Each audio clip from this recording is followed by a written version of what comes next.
प्रिय विद्यार्थियों, स्वागत है आपका BA third year political science class में। विद्यार्थियों, हम डिस्कस कर रहे हैं आपकी जो राजनीति विज्ञान की पुस्तक है उसका द्वितीय प्रश्न पत्र, द्वितीय विश्व युद्धोत्तर अंतर्राष्ट्रीय संबंध एवं भारत की विदेश नीति, और इस पेपर का सेकंड चैप्टर शीत युद्ध और उसके विभिन्न चरण, कोल्ड वॉर, इस पर हम चर्चा कर रहे हैं। चर्चा में हमने शीत युद्ध क्या है और इसकी पूरी कालावधि और इसकी कुछ परिभाषाएं, इसका अर्थ, वो सारा हमने पढ़ा। फिर मैंने पिछले वीडियो में आपको इसके जो 7 चरणों में हमने पूरे इसकी जो कालावधि है 1945 से लेकर 1991 तक की उसको डिवाइड किया है, जिसमें हमने हालांकि प्रथम चरण में हमने शीत युद्ध जो औपचारिक रूप से शुरुआत होती है 1945 से, उससे पहले की जो सुगबुगाहट है उसको भी हमने शामिल किया है, और 1917 से लेकर जो 1945 तक का उसको प्रथम चरण, और 1945 से लेकर 1953 तक जो काल उसको द्वितीय चरण में हमने डिस्कस किया। अब आज इस वीडियो के माध्यम से हम आगे थोड़ा बढ़ेंगे और शीत युद्ध की जो औपचारिक शुरुआत होती है और महत्वपूर्ण घटनाएं हैं, ठीक है, वो 1945 से यद्यपि शुरू हो गई थी, लेकिन 1953 से लेकर उसका जो तृतीय चरण है 1953 से लेकर 1958 तक, और चतुर्थ चरण 1959 से लेकर 1962 तक, इस पर हम डिटेल से बात करेंगे। बहुत महत्वपूर्ण यहाँ कुछ घटनाएं हैं जो कि आपकी न केवल स्नातक स्तर पर जो आपकी फाइनल ईयर की एग्ज़ाम है उसके लिए महत्वपूर्ण है, बल्कि वो आपकी आगे आने वाले कॉम्पिटिशन्स एग्ज़ाम की दृष्टि से भी बहुत महत्वपूर्ण है।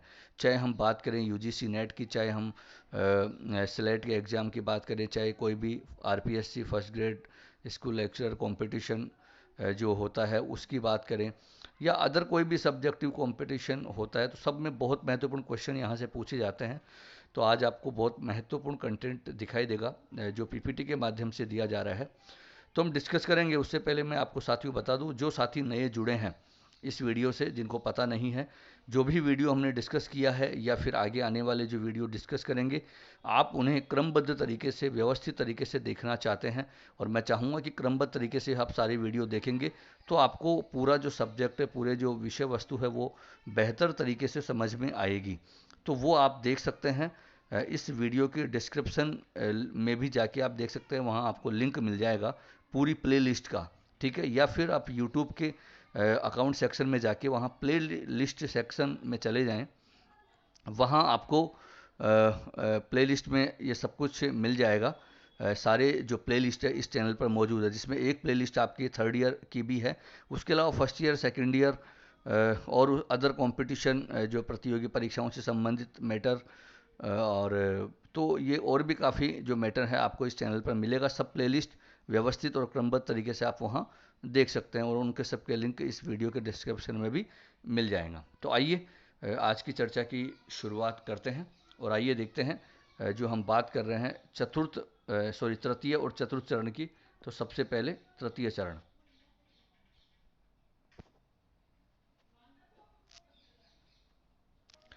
जैसा कि विद्यार्थियों आप देख पा रहे हैं कि तृतीय जो चरण है उसकी कालावधि हमने रखी है 1953 से लेकर 1958 तक, ठीक है। तो इसमें जो प्रमुख घटनाएं होती है, शीत युद्ध जिस प्रकार आगे बढ़ता है, तो उसकी शुरुआती में जैसा कि आप देख पा रहे हैं एक महत्वपूर्ण घटनाक्रम होता है कि जो सोवियत संघ और अमेरिका दोनों में जो एक वैचारिक संघर्ष, एक प्रतिस्पर्धा, कंपटीशन जो चल रहा होता है 1945 से औपचारिक रूप से, यहाँ जो दोनों देशों में इस चरण के अंतर्गत सत्ता का परिवर्तन होता है। देखिए, जैसा कि सबसे पहले आप देख पा रहे हैं, सोवियत संघ में भी वहाँ जो इससे पहले जो नेतृत्व था स्टालिन के पास, यहाँ बहुत लंबे अरसे तक स्टालिन ने नेतृत्व किया सोवियत संघ का, रूस का, ठीक है। तो लेकिन अब यहाँ पर वो जो नेतृत्व आता है निकिता क्रुश्चेव के पास,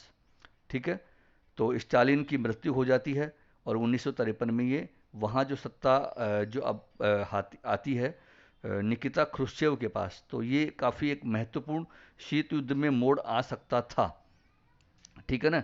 और इसकी जो हमें वानगी मिलती है कि जो निकिता क्रुश्चेव ने आते ही एक महत्वपूर्ण प्रस्ताव, जो शीत युद्ध चल रहा था, जो कंपटीशन चल रहा था, उसके लिए उन्होंने एक शांति पूर्ण सह अस्तित्व का प्रस्ताव भी, भाई जो शांति अशांति बनी हुई थी, जो एक माहौल बना हुआ था, जो एक मिसअंडरस्टैंडिंग, जो कंपटीशन, जो वैचारिक एक प्रतिस्पर्धा थी, कहीं न कहीं उसको उसमें शांति लाने के लिए, दोनों देशों में माहौल को बेहतर करने के लिए निकिता क्रुश्चेव ने 1953 में शांतिपूर्ण सहअस्तित्व का नारा दिया। ठीक है, कि सब बेहतर नहीं है ये दोनों देशों के लिए भी, जो शीत युद्ध चल रहा है, और पूरे विश्व के लिए एक शांतिपूर्ण सहअस्तित्व की कोशिश करी। हालांकि बहुत ज़्यादा ये कामयाब हो नहीं पाई।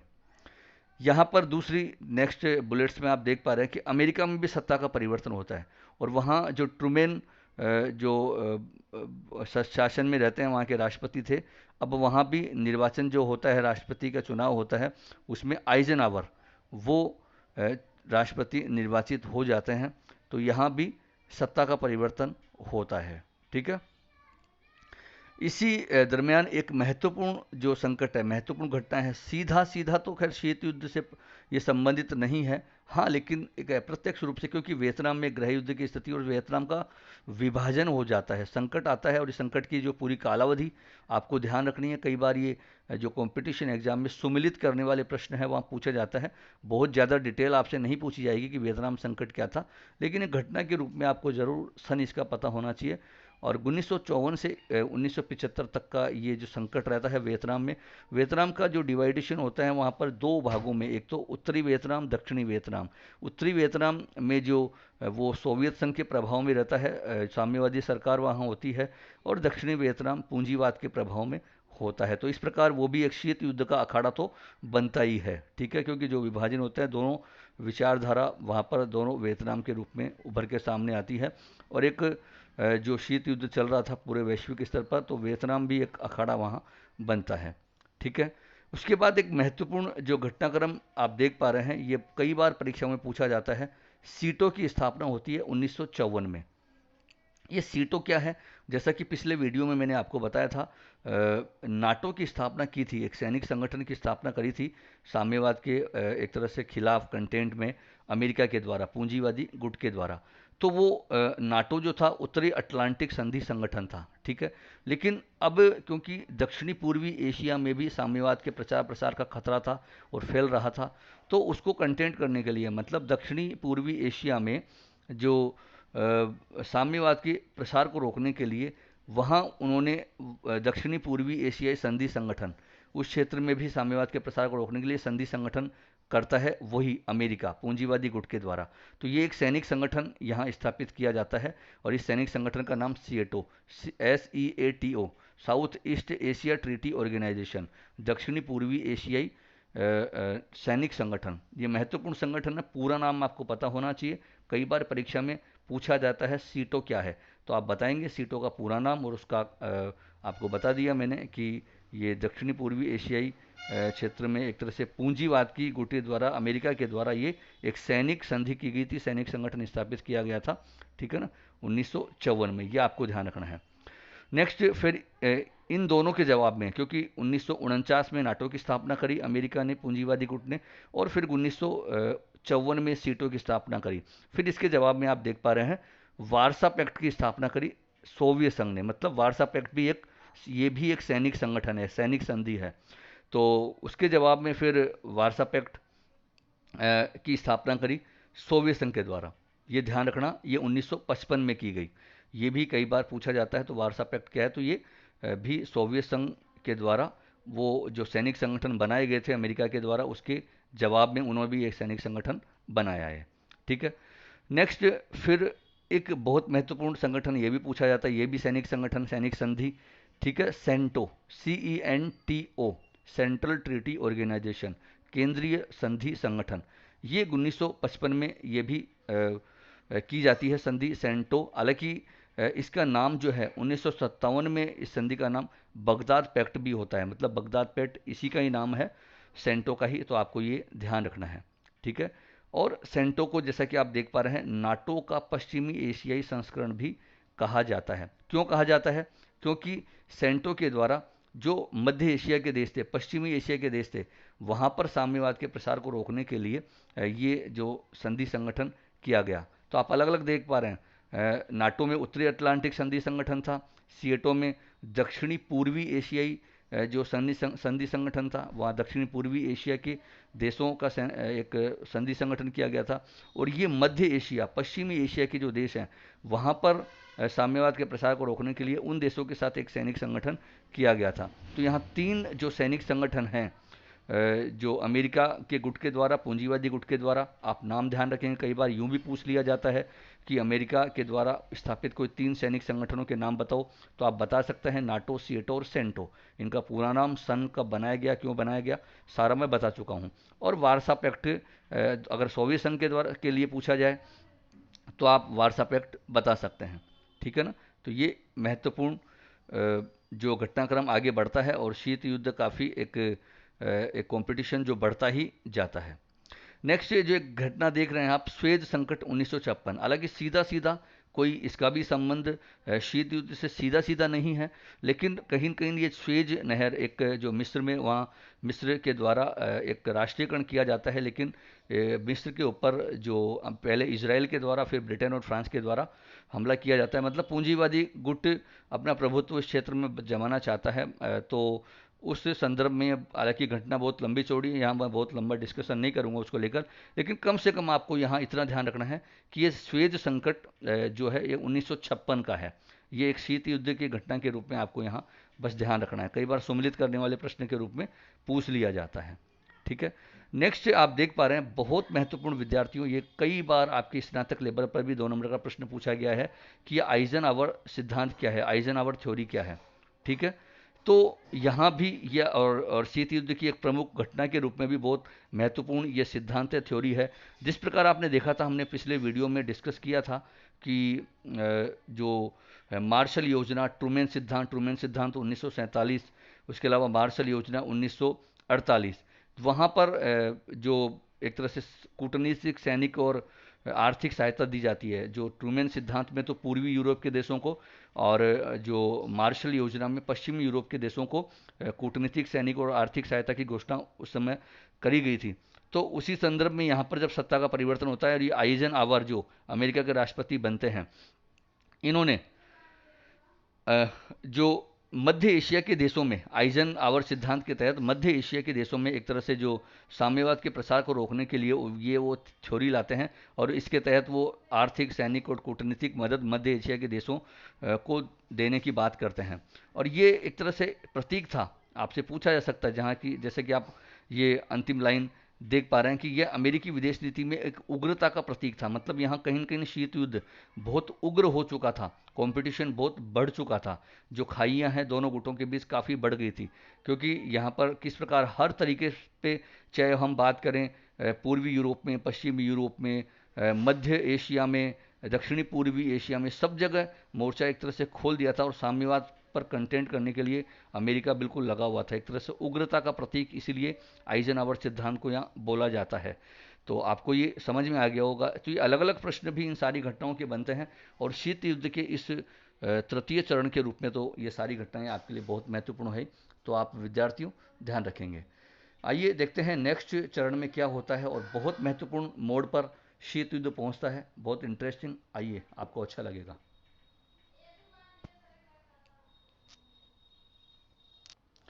जैसा कि चतुर्थ चरण आप देख पा रहे हैं, 1959 से 1962 तक विद्यार्थियों, शीत युद्ध का बहुत महत्वपूर्ण ये चरण है। और क्यों है? क्योंकि ये 1962 तक आते आते एक ऐसी घटना सामने आती है, और ऐसा लगने लगता है कि शीत युद्ध कहीं अब एक वास्तविक युद्ध में कन्वर्ट ना हो जाए। मतलब इसीलिए ये जो अंतिम लाइन आप देख पा रहे हैं, जो क्यूबा मिसाइल संकट, ये एक ऐसी घटना कि ये यहाँ पर ये ऐसा लगने लगा था कि अब पक्का युद्ध होगा। पूरी दुनिया में भय व्याप्त हो गया था, और एक संकट की स्थिति, मतलब जिसको हम कहते हैं ना कि शीत युद्ध चरम स्थिति पर पहुंच गया था। चरम स्थिति वाली घटना थी। हालांकि इस पर बात करेंगे हम, लेकिन सबसे पहले हम इस घटना मतलब इस चरण में शुरुआत से देखते हैं कि आप जैसा कि देख पा रहे हैं, 1959 से 1962 तक की कालावधि इस चरण की मानी जाती है। अब यहाँ कैसे कैसे ये जो शीत युद्ध इतना उग्र हो जाता है, इतनी चरम स्थिति पर पहुंच जाता है। देखिए यहाँ पर शुरुआत बेहतर होती है, जिस प्रकार आपने देखा पिछले जो चरण में कि आइजनहावर सिद्धांत के तहत एक उग्रता का मतलब उग्र रूप में पहुंच जाता है। लेकिन यहाँ फिर एक कोशिश की जाती है। निकिता क्रुश्चेव जो कि सोवियत संघ के राष्ट्रपति प्रधानमंत्री रहते हैं, वो कहीं न कहीं उनकी जो अमेरिका में यात्रा होती है, और अमेरिका का एक शहर है कैंप डेविड, ठीक है। तो वहाँ 1959 में एक सौहार्दपूर्ण वातावरण बनाने की कोशिश की जाती है, और उसको बोला जाता है कैंप डेविड भावना। ये भी कई बार 2 नंबर का प्रश्न पूछा जाता है कि ये कैंप डेविड भावना क्या है। कैंप डेविड एक समझौता अलग है, वो मैं आपको बताऊंगा, एक फ़लस्तीनी घटना को लेकर, वो भी आके आएंगे आगे आपके सिलेबस में है। लेकिन यहाँ आप ये ध्यान रखेंगे कैंप डेविड भावना है। तो कैंप डेविड भावना क्या है, ये आपसे पूछा जा सकता है, तो आप बता सकते हैं कि ये 1959 में या उससे पहले, जब आइजनहावर सिद्धांत के तहत जब शीत युद्ध काफ़ी उग्र स्थिति में पहुंच गया था, दोनों की विदेश नीतियां, तो ऐसी स्थिति में एक तरह से जो सोवियत संघ की एक अमेरिका यात्रा होती है, निकिता क्रुश्चेव जो थे उनकी अमेरिका की यात्रा होती है, और कैंप डेविड जो शहर है वहाँ का, वहाँ पर एक सौहार्दपूर्ण वातावरण बनाने का प्रयास किया जाता है, और उसी को बोला गया है जो कैंप डेविड भावना, ठीक है। तो ये आप ध्यान रखेंगे। लेकिन ये जो ही एक कोशिश ये की जा रही थी सौहार्दपूर्ण वातावरण बनाने की, एक निकिता क्रुश्चेव की अच्छी कोशिश थी, लेकिन एक घटना ने सारी इस स्थिति पर पानी फेर देती है, ये घटना। और वो घटना आप देख पा रहे हैं, U2 मतलब U2 जो विमान कांड, ठीक है, 1960 में, मई 1960 का ये घटना है। और ये क्या है, संक्षेप में मैं आपको बता दूं। देखिए दोनों में एक अच्छा माहौल बनने की जो कोशिश की जा रही थी, उसी दौरान अमेरिका का एक जो जासूसी विमान है U2 जो विमान है, वो सोवियत संघ की सीमा के आसपास वो जासूसी करता हुआ पाया गया, और वो सोवियत संघ की सीमा में घुस गया था, और उसको फिर सोवियत संघ ने मार गिराया। तो जब इस बात का पता जो सोवियत संघ को लगा कि किस प्रकार एक जासूसी की जा रही है अमेरिका के द्वारा, और एक तरफ तो निकिता क्रुश्चेव सौहार्द के वातावरण बनाने की कोशिश की जा रही थी उसके द्वारा, तो और यहाँ वो जासूसी कर रहा है अमेरिका, तो इससे काफ़ी सोवियत संघ काफ़ी गुस्सा हुआ और काफ़ी उसको चिढ़ा, तो उसने संबंध वापस खराब किया। मतलब इससे दोनों के जो संबंध है वापस खटाई में पड़ गए, खटास आ गई, वो सौहार्दपूर्ण वातावरण जो बनाने का प्रयास किया गया था। तो ये 1900 मई 1960 में जो U2 विमान हादसा हुआ या कांड हुआ, इससे, ठीक है।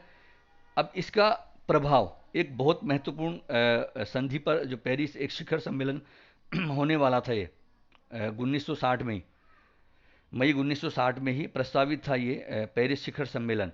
और उसमें भी कोशिश ये थी कि शीत युद्ध में एक कमी लाई जाए, एक माहौल को बेहतर बनाया जाए। लेकिन ये U2 जो कांड हुआ, इसने सारा जो पूरी पानी फेर दिया।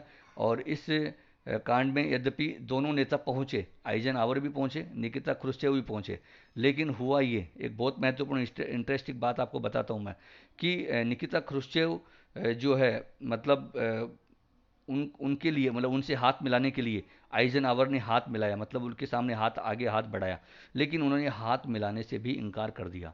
मतलब एक इंडिकेशन कि हम आपसे नाराज है, बिल्कुल हम आपसे कोई बात नहीं करेंगे, और ये शीत युद्ध इसी तरह जारी रहेगा। तो एक तरह से कटुता जो दोनों में पैदा होती है, वो, इस कटुता का इफेक्ट ये पड़ता है कि पेरिस शिखर सम्मेलन भी असफल हो जाता है। जिन उद्देश्यों को लेकर यह सम्मेलन आयोजित किया गया था, वो भी एक तरह से असफल हो जाता है, ठीक है। यहाँ पर अ, वो सारी कोशिशें खराब होती है, लेकिन फिर एक घटनाक्रम आगे बढ़ता है, और अमेरिका में जो नए राष्ट्रपति निर्वाचित होकर आ जाते हैं, जॉन एफ कैनेडी, बहुत महत्वपूर्ण ये बात कि नवंबर 1960 में जॉन एफ कैनेडी यहाँ निर्वाचित होकर आते हैं। यहाँ इन्होंने भी आते ही एक कोशिश करी, साम्यवाद के प्रति सहयोग की नीति का इन्होंने नारा दिया। कई बार परीक्षा में पूछा जाता है, ध्यान रखेंगे, जॉन एफ कैनेडी, ठीक है। इन्होंने एक वापस माहौल को बेहतर बनाने की कोशिश करी, और एक साम्यवाद के प्रति सहयोग की नीति का इन्होंने नारा दिया, जॉन एफ कैनेडी ने। अंत में, जब इस चरण के अंत में एक महत्वपूर्ण घटना जिसकी मैं बात कर रहा था अभी आपसे, क्यूबा मिसाइल संकट, यहाँ ये यद्यपि एक साम्यवाद के प्रति सहयोग की नीति जो जॉन एफ कैनेडी के द्वारा जो नारा दिया गया, कोशिश की गई, लेकिन एक क्यूबा मिसाइल संकट 1962 में सामने आता है और पूरी दुनिया से इससे जूझना पड़ता है। कैसे ये घटना क्या थी और किस प्रकार शीत युद्ध इसकी चरम स्थिति पर पहुंचता है, थोड़ी सी हम चर्चा करते हैं संक्षेप में। कई बार 2 नंबर का प्रश्न ये आपसे पूछ लिया जाता है कि जो क्यूबा मिसाइल संकट क्या है, या 5 नंबर तक का भी पूछ लिया जाता है। और ये वैसे भी आपको इस घटना का जरूर पता होना चाहिए, क्योंकि शीत युद्ध की चरम स्थिति वाली ये घटना थी। देखिए, क्यूबा जो है ये अमेरिका के पास में एक छोटा सा द्वीप है, देश है, और यहाँ पर साम्यवादी जो सरकार थी, मतलब साम्यवाद के गुट में ये क्यूबा था, और साम्यवादी समाजवादी सरकार थी। सोवियत संघ जो यूट्यूब विमान कांड से काफ़ी आहत था, उससे काफ़ी गुस्सा था, तो उसने फिर एक तरह से सीधा जो अमेरिका को चुनौती दी, और उसने क्या किया कि क्यूबा में अमेरिका को निशाना लगाते हुए वहाँ अपनी जो मध्यम स्तर की और सब अलग अलग मिसाइलें तैनात कर दी वहाँ पर क्यूबा में, अमेरिका को निशाना लगाते हुए। जब इस घटना का अमेरिका को पता लगा, तो अमेरिका ने भी सोवियत संघ को निशाना लगाते हुए उसके वहाँ पड़ोस में, वहाँ पर उसने मिसाइलें तैनात कर दी। मतलब दोनों जो देश हैं, दोनों जो गुट हैं, वो एक दूसरे के आमने सामने, मतलब एक बटन दबाने की कसर, ये आप देखिए कि इतनी जो दूरियां दोनों में बढ़ गई थी, इतनी मिसअंडरस्टैंडिंग दोनों में हो चुकी थी, इतनी खटास दोनों में आ चुकी थी कि अब आमने सामने दोनों देश आ चुके थे, और ऐसा लगने लगा था कि अब शीत युद्ध कहीं वास्तविक युद्ध में कन्वर्ट ना हो जाए। और एक अगर तरफ से भी मिसाइल चलने का मतलब था परमाणु हथियारों से लड़ाई, और परमाणु हथियारों को चलने का मतलब है कि पूरी विश्व का विनाश। हालांकि इस विनाश से दोनों देश, सोवियत संघ भी और अमेरिका भी, दोनों वाकिफ थे, दोनों मान रहे थे कि कहीं गलती से अगर ये चल गई मिसाइलें, तो फिर दोनों देशों का भी विनाश होने वाला है, दोनों को इसका खामियाजा भुगतना पड़ेगा, और न केवल दोनों को बल्कि पूरी दुनिया को भुगतना पड़ेगा। तो हालांकि फिर कोशिशें हुई, और तत्कालीन जो संयुक्त राष्ट्र संघ के तत्कालीन महासचिव थे यूथांट, तो उनके द्वारा भी ये कोशिश की गई कि किस प्रकार इस संकट को टाला जाए, और अंततः बातचीत के द्वारा दोनों देशों ने वार्ता के लिए राजी हुए, और वार्ता की गई, और दोनों ने अपनी मिसाइलें एक तरह से हटाई। तो कहीं न कहीं एक संकट टल गया। नहीं, इसलिए बोला जाता है कि ये चरम स्थिति इसलिए आ गई थी कि ऐसा लगने लगा था कि शीत युद्ध कहीं वास्तविक युद्ध में नहीं कन्वर्ट हो जाए।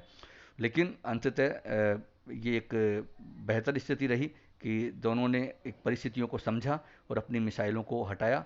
पहले इसने सोवियत संघ ने हटाया, फिर अमेरिका ने हटाया, और इस तरीके से ये इस एक बहुत बड़ा संकट हो सकता था, इससे पूरी दुनिया को राहत मिली।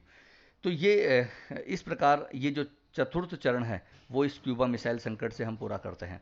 नेक्स्ट आगे किस प्रकार घटनाएं बढ़ती है, बहुत महत्वपूर्ण इंटरेस्टिंग दौर में ये अब ये जहाँ एक तरफ चरम स्थिति पर ये पहुंच गया था, लेकिन अब एक नए दौर में प्रवेश करता है शीत युद्ध। वो नया दौर क्या है वो हम लेकिन आगे नेक्स्ट चरण में पढ़ेंगे, और उसका जिक्र हम अगले वीडियो में करेंगे। तो आपको आशा है कि ये जो पूरी जो कंटेंट है, पूरी जो घटनाएं हैं, आपको समझ में आई होंगी, और आपको क्रमबद्ध तरीके से ये सारी घटनाओं को ध्यान रखना है, और अलग अलग तरीके से इन घटनाओं का किस प्रकार परीक्षा की दृष्टि से आपके लिए महत्व है, और पूरा शीत युद्ध को अगर आपको डिफाइन करना हो, एक्सप्लेन करना हो, तो उस दृष्टि से भी काफ़ी महत्व है। तो बस आज की चर्चा को तो हम यहीं विराम देते हैं। नेक्स्ट वीडियो में हम फिर मिलेंगे। अंत में बस आपसे यही अपील कि आप अधिक से अधिक विद्यार्थियों को इन वीडियो को साझा करें, इस श्रृंखला के साथ जोड़ें। सारे वीडियो को क्रमबद्ध तरीके से देखने के लिए आपको बता दिया मैंने, प्लेलिस्ट आप जाकर देख सकते हैं, और अपने और जो छोटे भाई बहन हैं फर्स्ट ईयर सेकेंड ईयर, उनको भी आप इस श्रृंखलाओं के साथ जोड़ सकते हैं। उनके लिए भी जो कंटेंट है वो उपलब्ध धीरे धीरे करवाया जा रहा है, इस चैनल पर मौजूद है। और आप अपनी प्रतिक्रियाएं ज़रूर दें, आपकी प्रतिक्रियाओं का इंतजार रहेगा कि आपको कितना फ़ायदा इससे मिल रहा है और आप क्या चाहते हैं। तो बस आज के लिए विद्यार्थियों इतना ही। क्लास में साथ बने रहने के लिए बहुत बहुत धन्यवाद।